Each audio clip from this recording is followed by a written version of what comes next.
A ripping right. I'm going to be in the best of shape, and I'm sure that it's going to be a very good fight. By Max Schmeling, Lewis is in trouble. I'm happy that I have the chance again to fight for the title. I hope the best man may win. Dynamite right. Lewis goes down.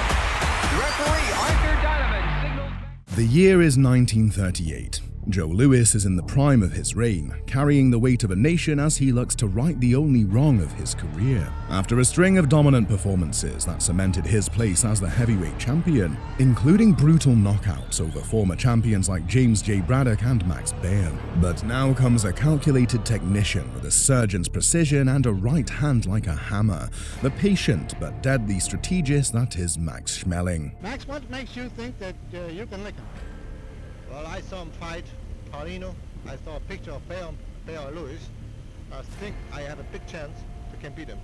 A disciplined tactician who turned pro at the young age of 19, with some already admirable victories against former champions like Jack Shockley and young Stribling, and most notably a stunning knockout over Joe Louis, where he systematically dismantled the rising star. I see no reason why Schmeling thinks that he should regain his title. I will take care of him on night June the 22nd. Will the relentless force that is Joe Louis be able to withstand Max Schmeling's calculated counters and finally put his old rival to the canvas? Or will Schmeling once again expose the Brown Bomber's weaknesses and leave him to taste defeat and the bitter sting of history once more? Joe Louis's fights in late 1930s America had become national events, akin to the World Series, Inauguration Day, or a Saturday night, when families gathered around the radio for the biggest show in town. Why should I go into the ring gun shy when Schmeling's 2 years older and I'm 2 years smarter in boxing? Max Schmeling was not the most active contender in the division, with a career that ebbed and flowed. But his place in Nazi Germany's propaganda machine ensured he was never far from the spotlight.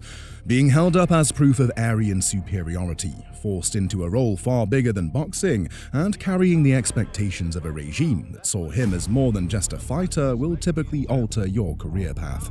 Frankfurt on Main, round after round of applause. Schmeling was a stone-cold yet fully determined fighter, and he had a lot to prove in the ring if he wanted to show that his first victory over Joe Louis was no fluke. And as we can see, he was talented enough to once again undertake a challenge against the great man.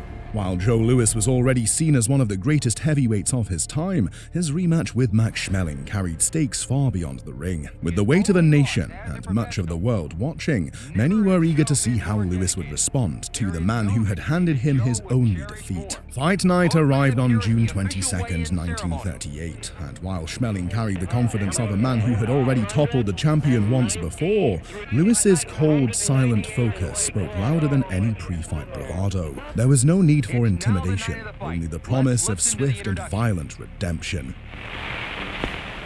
This is the feature attraction for the World's Heavyweight Championship, the former heavyweight title holder, Max Schmeling, World's Heavyweight Champion, Joe Louis. The entire world is waiting for the result of this enormously publicized heavyweight championship fight. Heavyweight champion of the world comes out for round one in the dark trunks with the white stripe. Max Schmeling has defended it 3 times. In his last defense of the title, 10 months, Max Schmeling won the heavyweight championship of the world in June of 1930, 8 years ago, from Jack Sharkey. Max was awarded the fight on a foul, tough 15-round decision to Sharkey, former heavyweight champion, ever to regain the precious title. 6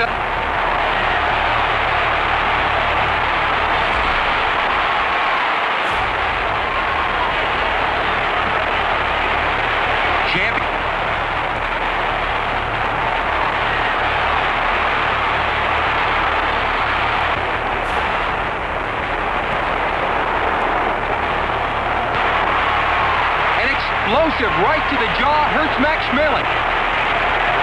Joe Louis all over Max Schmeling here in round one. Ripping punches to the head. Joe, a dynamite right to the jaw, and Schmeling goes down here in the first round. Max is up at the count of Louis moves in. Ripping punches by the Brown Bomber send Schmeling down again. A crushing right explodes off. It doesn't look like Schmeling's going to make it. It's all over. Joe Louis electrifies The winner and still champion, Joe Louis! for 10 more electric. Joe Louis came out like a man possessed, overwhelming Schmeling from the opening bell with a relentless assault. After just 2 minutes and 4 seconds of the first round, a battered and defenseless Schmeling crumbled to the canvas for the third and final time, forcing his corner to throw in the towel and giving Louis a resounding victory. Another jolting right, and Max goes down for the... Joe Louis successfully defended his title in devastating fashion against a former champion who had once exposed his greatest weaknesses. Still, Schmeling had no answer for the oldest truth in boxing. When Louis smelled blood, he finished the job. And with that, Louis's resume was once again strengthened, continuing to shape up to be one of the greatest in history. Max Schmeling's career took an unexpected turn after his crushing defeat to Joe Louis in 1938. Once a symbol of German boxing dominance, he found himself drafted into the Luftwaffe during World War II, serving as a paratrooper. After the war, he reinvented himself outside the ropes, becoming a successful businessman as a Coca-Cola distributor in Germany.